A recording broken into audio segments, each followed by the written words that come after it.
Hello dear students, હું છું અંકિત sir અને તમે જોઈ રહ્યા છો મારી યુટ્યુબની ચેનલ બુકવોર્મ ઇંગ્લિશ એકેડમી કે જ્યાં તમને મળે છે અંગ્રેજી વિષયને લગતા તમારા દરેકે દરેક પ્રશ્નના ઉત્તર. તો વિદ્યાર્થી મિત્રો, આજે આ વિડીયોમાં આપણે વાત કરવા જઈ રહ્યા છીએ ધોરણ 10ની ગુજરાતી મીડિયમની બુકના યુનિટ 4 વિશે કે જેનું નામ છે a wonderful creation.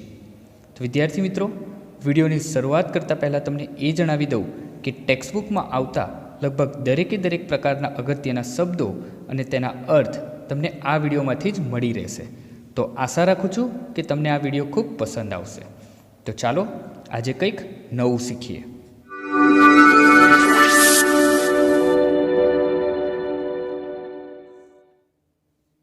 Class 10 unit 4 લેસનનું નામ છે અ વન્ડરફુલ ક્રિએશન, એક અદ્ભુત સર્જન. તો વિદ્યાર્થી મિત્રો, અહીંયા એક સરસ મજાના સંવાદની વાત કરવામાં આવી છે. ભગવાન અને દેવદૂત વચ્ચે એક સંવાદ ચાલી રહ્યો છે અને ભગવાન એક સરસ મજાનું એક માતાનું એક આદર્શ મોડલ બનાવી રહ્યા છે અને તે વખતે એ જે સર્જન કરી રહ્યા હોય છે એ સર્જનની ડિટેલ એ દેવદૂતને આપી રહ્યા હોય છે અને ત્યાં જ એક ચમત્કાર એમને દેખાય છે અને એ ચમત્કાર વિશે આજે આપણે આ યુનિટમાં જોવા જઈ રહ્યા છે. તો ચાલો વિદ્યાર્થી મિત્રો, યુનિટની શરૂઆત કરીએ. The good lord was extremely busy that day. Extremely એટલે કે ખૂબ જ. એ દિવસે ભગવાન ખૂબ વ્યસ્ત હતા. He was in to his 6th day of overtime. અને કામના બોજનો તેમના માટે આ 6થો દિવસ હતો. When he was working with full concentration, an angel appeared and commented, "You are taking so much care for creating this creature." Concentration એટલે કે એકાગ્રતા. એન્જલ દેવદૂત. કમેન્ટેડ એટલે કે ટીકા કરવી. અને ક્રિએચર એટલે કે પ્રાણી. અને તેઓ ખૂબ એકાગ્રતાથી કામ કરી રહ્યા હતા ત્યારે એક દેવદૂત આવી પહોંચ્યો અને કહ્યું, આ પ્રાણીના સર્જનમાં તમે વધારે પડતી કાળજી લઈ રહ્યા છો. That's true, said the lord. ભગવાને કહ્યું કે હા, એ સાચું છે. Do you want to know the details? શું તારે એની વિગતો જાણવી છે? What are they? The angel was curious. Curious એટલે કે આતુર. તો એ પણ પૂછે છે કે એવી તો શું વિગત છે? દેવદૂત જાણવા માટે એકદમ ઉત્સુક થઈ ગયા હતા. All her parts should be movable and replaceable too. એટલે ભગવાન કહે છે કે તેના બધા અંગો હલનચલન થઈ જાય એવા હોવા જોઈએ અને તે બદલી શકાય તેવા પણ હોવા જોઈએ. She has a lap that disappears when she stands up. એટલે ભગવાન આગળ વાત કરતાં કહે છે કે તેને એક ખોડો છે કે જ્યારે તે ઊભી થાય છે ત્યારે તે અદૃશ્ય થઈ જાય છે. I have to endow her with a kiss that can cure everything from a broken leg to a broken heart. Endow એટલે કે આપવું. તો ભગવાન કહે છે કે મારે એને એક એવું ચુંબન આપવાનું છે કે જે બધા ઉપચાર કરી શકે, ભાંગેલા પગથી કે ભાંગેલા હૃદય સુધી. Moreover she has to have 6 pairs of hand. અને આ ઉપરાંત તેને હાથની 6 જોડ હોવી જોઈએ. સો વિદ્યાર્થી મિત્રો, અહીંયા 6 જોડ કહેવામાં આવી છે, બરાબર છે. 6 હાથની વાત નથી કરવામાં આવી, 6 જોડ કહેવામાં આવી છે. એક હાથની જોડ એટલે કેટલા થાય? 2 હાથ થાય, રાઈટ. તો અહીંયા 6 જોડ કહેવામાં આવી છે એટલે 6 જોડ એટલે કેટલા હાથ થાય? 12 હાથની વાત કરવામાં આવી છે. She must be able to run on any food available and should have 3 pairs of eyes. અને ભગવાન પોતાની વાત આગળ વધારતા કહે છે કોઈ પણ ખોરાક ઉપર નભી શકે તેવી હોવી જોઈએ અને આંખોની 3 જોડ તો હોવી જ જોઈએ.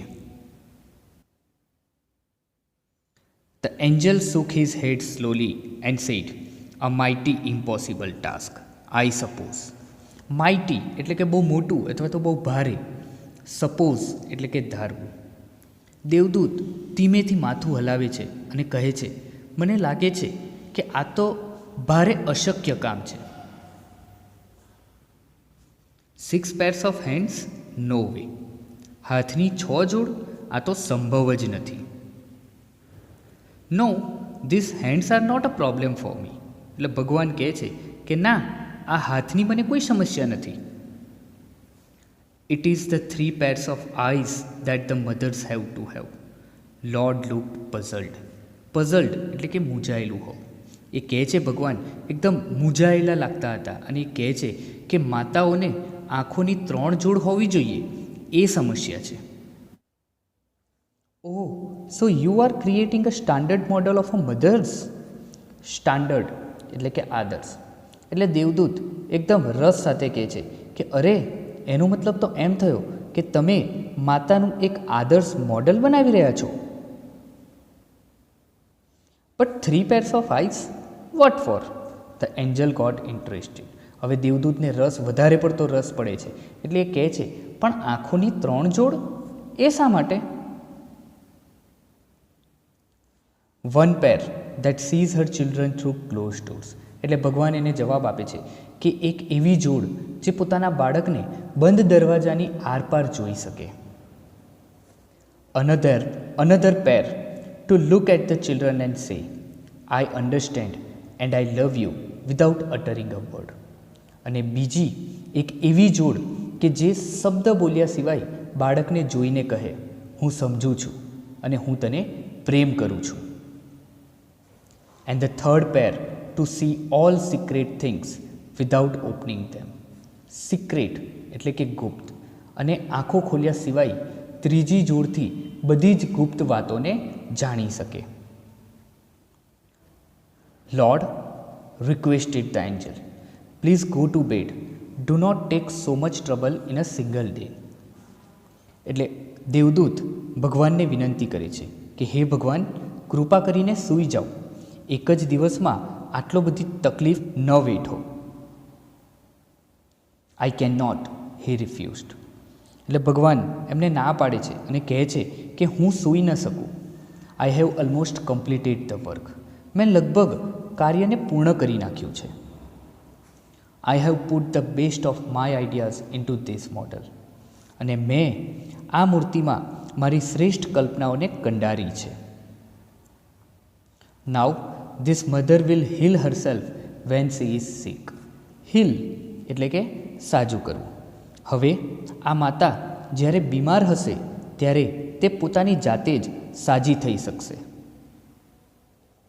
She would be able to feed a family of 6 members only on half a kilo of cabbage. અને માત્ર અડધો કિલો કોબીજમાં કુટુંબના 6 સભ્યોને ખવડાવી શકશે. And she would manage a child's bath, play, study, food and sleep and without getting irritated. Manage એટલે કે સંભાળવું. Irritated એટલે કે ચીડાઈ જવું. તો એ કહે છે કે અને એ ચીડાવ્યા વિના બાળકના સ્નાન, રમત, અભ્યાસ, ખોરાક અને ઊંઘને સંભાળી શકશે. The angel went round the model of the mother very slowly. અને દેવદૂત એકદમ ધીમા પગલે માતાની મૂર્તિની પ્રદક્ષિણા કરે છે. He touched it and said, It's too soft. તેઓ તેને સ્પર્શ કરે છે અને કહે છે, અરે આ તો ખૂબ જ કોમળ છે, એકદમ મુલાયમ છે. But very tough, said the Lord excited. Tough એટલે કે જે સહનશક્તિ ધરાવે છે તેવું, અને એક્સાઇટેડ એટલે કે એકદમ ઉત્તેજિત થઈ જવું. એટલે કે ભગવાન એકદમ ઉત્સાહપૂર્વક કહે છે કે ખરેખર ખૂબ જ સહનશક્તિ ધરાવે છે. You can not imagine what this mother can do and endure. Endure એટલે કે સહન કરવું. અને આગળ પોતાની વાત વધારતા કહે છે કે આ માતા શું કરી શકે છે અને કેટલું સહન કરી શકે છે તેની તું કલ્પના પણ નહીં કરી શકે. Can it think? દેવદૂત પૂછે છે કે શું એ વિચારી શકે છે? Not only can she think but can reason and compromise too, said the lord. Reason એટલે કે બુદ્ધિપૂર્વક વિચારવું, અને કોમ્પ્રોમાઇઝ એટલે કે સમાધાન કરવું. એટલે ભગવાન જવાબ આપે છે કે માત્ર વિચારી જ નહીં શકતી, બુદ્ધિપૂર્વક વિચાર કરીને એનું સમાધાન પણ કરી શકે છે, ભગવાને કહ્યું. The angel was impressed. He went closer to the model and moved his finger across the cheek. Impressed એટલે કે પ્રભાવિત થઈ જવું. દેવદૂત પ્રભાવિત થઈ જાય છે અને તે મૂર્તિની નજીક જાય છે અને ગાલ ઉપર આંગળી ફેરવવા લાગે છે. Oh Lord, her eyes are leaking. અને ત્યાં જઈને કહે છે કે હે ભગવાન, તેની આંખો તો વહી રહી છે. How did this happen? It must be a tear. એટલે ભગવાન કહે છે કે એ કેવી રીતે બન્યું? એ ખરેખર આંસુ હોવા જોઈએ. I have not put it there. અને મેં એને ત્યાં નથી મૂક્યા. It is a miracle, the Lord exclaimed. એટલે ભગવાન એકદમ આશ્ચર્યથી કહે છે કે આ તો ચમત્કાર છે. But what is a tear for my lord? દેવદૂત પૂછે છે, હે ભગવાન, આ આંસુ શેના માટે? It is something unique. Unique એટલે કે અજોડ.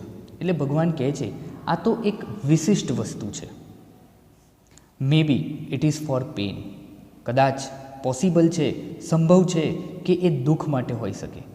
It is maybe for joy. એ કદાચ ખુશી માટે હોઈ શકે. It is maybe for a pride. એ કદાચ ગર્વ માટે હોઈ શકે. It is maybe for disappointment. એ કદાચ નિરાશા માટે હોઈ શકે. It is maybe for loneliness. એ કદાચ એકલતા માટે હોઈ શકે. The lord explain. આ બધી વાતની ભગવાન સ્પષ્ટતા કરે છે. What a wonderful creation. કેટલું અદ્ભુત સર્જન છે. તો બસ વિદ્યાર્થી મિત્રો, આ જ હતો આપણો unit number 4, the wonderful creation. તો આઈ હોપ સો વિદ્યાર્થી મિત્રો કે અહીંયા તમને મેં જે પણ કંઈક સમજાયું છે એ પૂરેપૂરી રીતે તમને યાદ રહી ગયું હશે વિદ્યાર્થી મિત્રો. અને ખરેખર વિદ્યાર્થી મિત્રો, જો તમને આ વિડીયો પસંદ આવ્યો હોય તો તમારા ફ્રેન્ડ સુધી આને પહોંચાડવાનો પ્રયત્ન કરજો અને વિડીયોને લાઇક અને શેર જરૂરથી કરજો વિદ્યાર્થી મિત્રો. Thank you.